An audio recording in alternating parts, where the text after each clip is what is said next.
Assalamualaikum warahmatullahi wabarakatuh. Pertemuan hari ini adalah pembahasan tentang sejarah ilmu manajemen.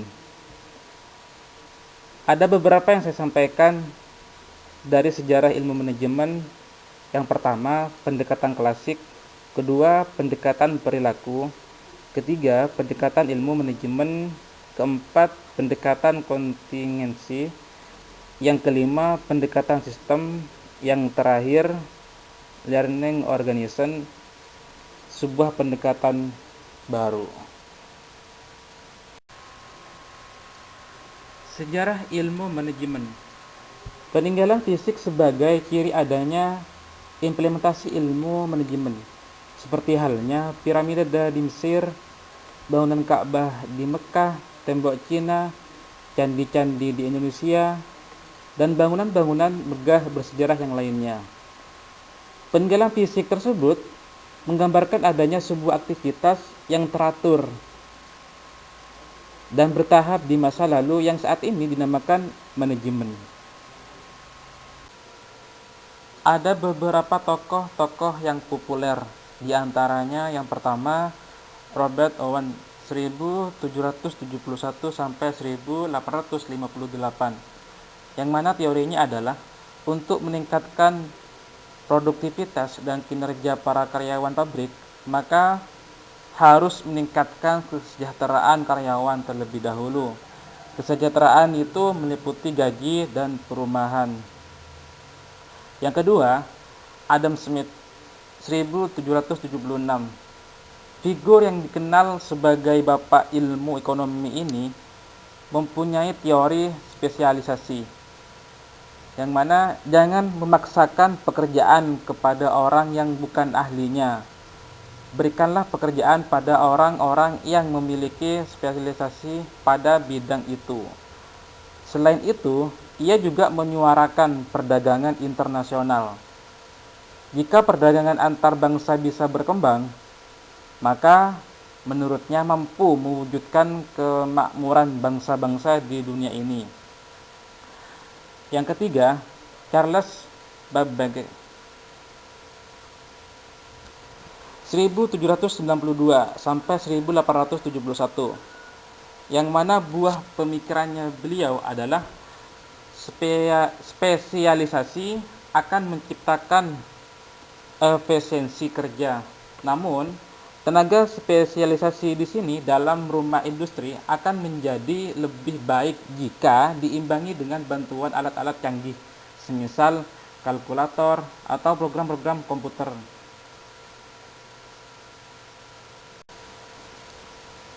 Baik, kita akan membahas sejarah ilmu manajemen dari pendekatan klasik, dimulai awal abad ke-19 dan awal ke-20. Yang mana di sini adalah menekankan pada pendekatan rasional dan ilmiah untuk mempelajari manajemen dan berupaya membuat organisasi menjadi mesin yang efisien.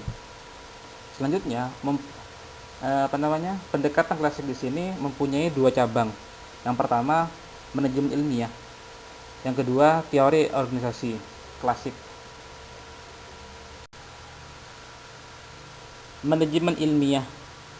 Manajemen ilmiah di sini menekankan terhadap pendekatan ilmiah dalam praktek-praktek manajemen sebagai suatu solusi untuk memperbaiki produktivitas tenaga kerja. Pelopor atau penggagas dari manajemen ilmiah di sini diantaranya yaitu ada Robert Owen 1771 sampai 1858, yang mana peningkatan kondisi karyawan dapat meningkatkan hasil produksi dan laba. Selanjutnya ada Charles Babbage 1792 sampai 1871, menekankan bahwa unsur pekerja merupakan unsur terpenting dalam proses produksi. Tokoh-tokoh lain dari manajemen ilmiah ada Frederick 1856 sampai 1915.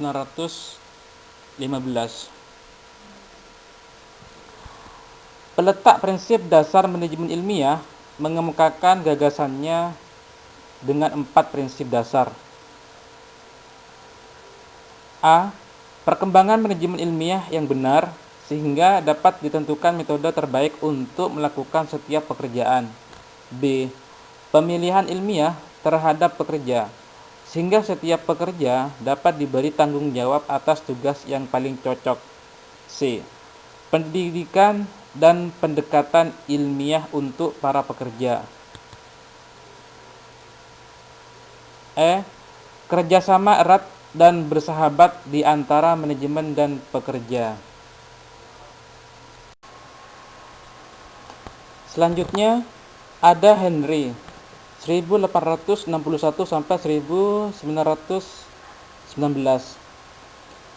memperkenalkan sistem baru untuk penggambaran jadwal produksi yang disebut Gantt chart, bagan Gantt. Selanjutnya ada Frank 1868 sampai 1924 dan Lilian 1878 sampai 1972, yang mana pasangan suami istri ini bekerja sama pada penelitian tentang kelelahan dan gerak. Sumbangan atau kebaikan dari manajemen ilmiah. Di antaranya yang pertama, metode-metode manajemen ilmiah dapat diterapkan pada bermacam-macam kegiatan organisasi di samping organisasi industri. Yang kedua, teknik-teknik efisiensi dari manajemen ilmiah seperti penelitian gerak dan waktu menyadarkan bahwa gerakan fisik dan alat-alat yang terlibat dalam suatu pekerjaan dapat dibuat lebih rasional dan efisien. Yang ketiga, penekanan pada seleksi dan pengembangan ilmiah para pekerja menunjukkan pentingnya kemampuan dan pelatihan untuk meningkatkan efektivitas pekerja. B. Teori organisasi klasik dari cabang pendekatan klasik, yang mana dikembangkan oleh Henry Fayol 1841 sampai 1925. Fayol di sini mengemukakan 6 kegiatan dalam operasi perusahaan yang satu sama lain saling tergantung dan mendefinisikan 5 fungsi manajemen sebagai berikut. Operasi perusahaan dan fungsi manajer menurut Fayol yang tadi, yang mana kegiatan perusahaan di bawahnya ada kegiatan teknis, kegiatan perdagangan, kegiatan keuangan, kegiatan keamanan, kegiatan akuntansi, kegiatan manajerial. Selanjutnya, dari beberapa kegiatan di sini melalui ada beberapa, yang pertama yaitu merencanakan, mengorganisasi, memerintah, mengkoordinasi, dan mengendalikan. Itulah operasi perusahaan yang menurut Fayol yang tadi.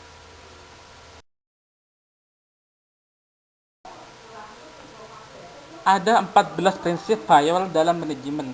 Yang pertama, pembagian kerja, yaitu adanya spesialisasi akan meningkatkan efisiensi pelaksanaan kerja. Yang kedua, wewenang, yaitu adanya hak untuk memberi perintah dan dipatuhi.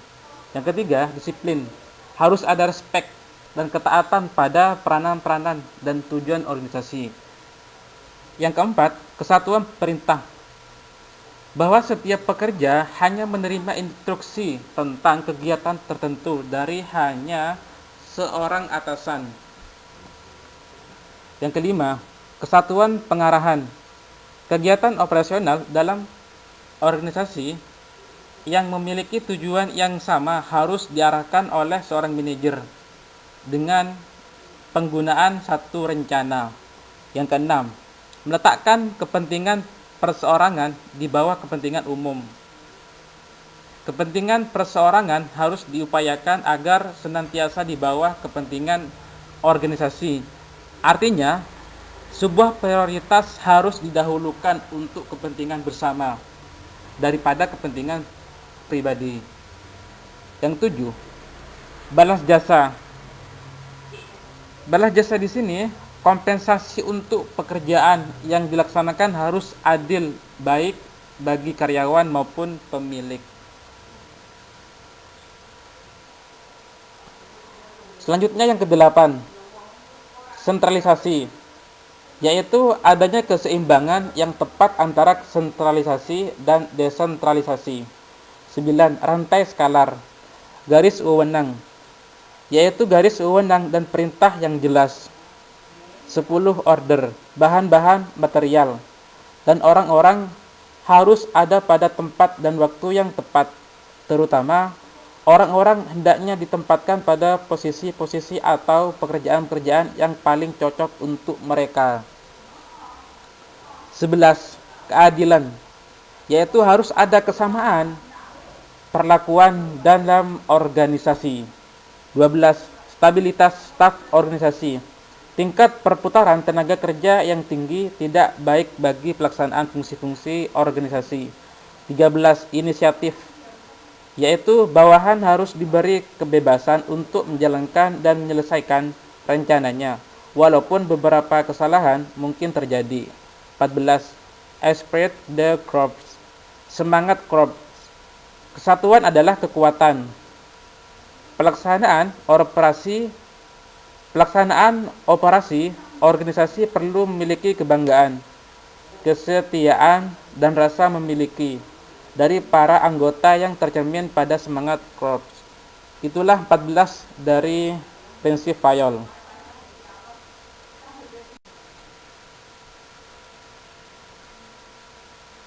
Baik, selanjutnya ada pendekatan perilaku dari sejarah ilmu manajemen, yang mana pendekatan perilaku di sini berkembang karena para manajer menyadari bahwa dengan pendekatan klasik tidak dicapai efisiensi dan keserasian kerja. Tokoh dari pendekatan perilaku di sini ada Hugo Masterberg 1863 sampai 1916, yang mana memberikan sumbangan besar terhadap penerapan psikologi dalam upaya meningkatkan produksi melalui A. menemukan orang terbaik, B. menciptakan kondisi kerja yang baik, C. memotivasi karyawan.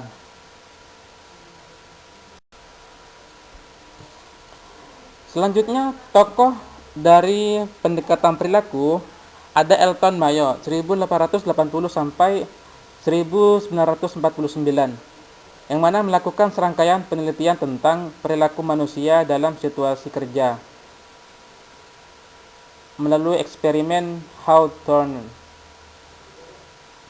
Selanjutnya, karyawan akan bekerja lebih keras apabila mereka percaya bahwa manajemen memperhatikan kesejahteraan mereka dan memberikan perhatian khusus. Fenomena ini disebut sebagai Hawthorne Effect. Sumbangan atau juga bisa disebut kebaikan dari pendekatan perilaku, yang mana A. memberi pemahaman pentingnya motivasi, perilaku kelompok, hubungan antar karyawan dan pekerja bagi manusia. B. para manajer menjadi lebih sensitif dalam menghadapi bawahan. C. menantang pandangan yang menyatakan bahwa karyawan merupakan alat dan mengedepankan keyakinan bahwa karyawan merupakan sumber daya yang berharga. Itulah dari sumbangan dari pendekatan perilaku. Selanjutnya, keterbatasan atau kekurangan dari pendekatan perilaku. Yang pertama, model-model dan teori-teori yang diajukan dipandang oleh para manajer terlalu rumit dan abstrak untuk diterapkan. Kedua, perilaku manusia sangat kompleks. Pakar aliran ini sering berbeda dalam memberikan saran untuk memecahkan masalah tertentu, sehingga menyulitkan para manajer memilih saran yang digunakan. Itulah dari keterbatasan dari pendekatan perilaku. Selanjutnya, pendekatan ilmu manajemen dari sejarah ilmu manajemen. Yang mana di sini mengaplikasikan ilmu matematika, statistika, dan teknik-teknik kuantitatif lainnya dalam pembuatan keputusan dan pemecahan masalah, riset operasi, manajemen operasi, sistem informasi manajemen. Sumbangan atau kebaikan dari pendekatan ilmu manajemen, yaitu A. Prinsip aliran ini diterapkan dalam pemecahan masalah di banyak organisasi. B. Teknik-teknik manajemen ilmiah pada berbagai kegiatan. C. Mencoba menyelesaikan permasalahan dengan cara interdisipliner. D. Memecahkan masalah secara matematis. Itulah sumbangan atau kebaikan dari pendekatan ilmu manajemen.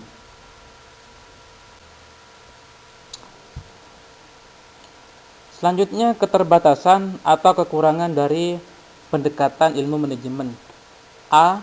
Sumbangan aliran ini pada manajemen hanya banyak pada kegiatan perencanaan dan pengawasan, tidak pada kegiatan lain, pengorganisasian dan memimpin. B. Walaupun teknik yang dikemukakan cukup luas dalam mengatasi masalah manajemen, tetapi teknik-teknik yang dikemukakan tidak cukup efektif untuk mengatasi masalah manusia dan manajemen. Itulah keterbatasan dari pendekatan ilmu manajemen. Selanjutnya, sejarah ilmu manajemen dilihat dari pendekatan kontingensi, yang mana di sini dikembangkan karena sering dijumpai bahwa metode yang efektif dalam suatu situasi belum tentu atau tidak efektif dalam situasi lain. Pengakuan akan sifat situasional dari manajemen, respon terhadap karakteristik tertentu dari situasi. Menurut pendekatan kontingensi ini, tugas para manajer adalah menentukan teknik yang tepat dalam situasi, suasana, dan waktu tertentu paling baik menyumbang pencapaian tujuan organisasi. Selanjutnya, sejarah ilmu manajemen dilihat dari pendekatan sistem, yang mana di sini manajemen berusaha memandang organisasi sebagai sistem yang dipersatukan dan berguna, yang terdiri atas bagian-bagian yang saling berkaitan atau berkesinambungan. Teori sistem menaruh perhatian terhadap dinamika dan sifat keterkaitan organisasi dengan manajemen. Itulah dari pendekatan sistem. Konsep kunci dari pendekatan sistem di sini: A. Subsistem. Bagian-bagian yang membentuk keseluruhan suatu sistem. Setiap sistem menjadi subsistem dari kesatuan yang lebih besar. B. Sinergi. Keseluruhan lebih besar daripada hasil penjumlahan bagian-bagiannya. C. Sistem terbuka dan tertutup. Suatu sistem disebut sistem terbuka kalau berhubungan dengan lingkungannya, dan sistem tertutup kalau tidak berhubungan. D. Batas sistem. Setiap sistem mempunyai batas yang memisahkan dari lingkungannya. E. Arus. Suatu sistem mempunyai arus informasi, bahan, dan energi, termasuk manusia. F. Umpan balik. Merupakan kunci untuk pengendalian. Itulah konsep kunci dari pendekatan sistem. Selanjutnya, yang terakhir, sejarah ilmu manajemen dilihat dari sebuah pendekatan baru atau organisasi pembelajaran. Learning organization bisa dipahami sebagai organisasi yang selalu menjaga, memperbaiki, dan mengembangkan kinerjanya berdasarkan pengalaman. Asumsi dasar untuk mengetahui apakah organisasi itu belajar atau tidak belajar, salah satu indikatornya yaitu bisa dilihat dari produk yang dikeluarkannya. Learning organization adalah sebuah tempat strategis ketika masing-masing individunya saling berakselerasi dalam hal menciptakan, menyerap, dan menyebarkan pengetahuan. Learning organization merujuk pada sebuah profil organisasi yang telah mentransformasi dirinya menjadi lebih baik dengan tata cara pengembangan SDM sumber daya manusianya, systemic thinking, dan segala pola kerja manajerialnya. Itulah dari sebuah pendekatan baru, sejarah ilmu manajemen. Thanks. Terima kasih. Mungkin itu yang saya bisa sampaikan perihal sejarah ilmu manajemen dilihat dari pendekatan-pendekatan yang saya sampaikan dari awal sampai akhir. Kurang lebihnya saya mohon maaf. Wassalamualaikum warahmatullahi wabarakatuh.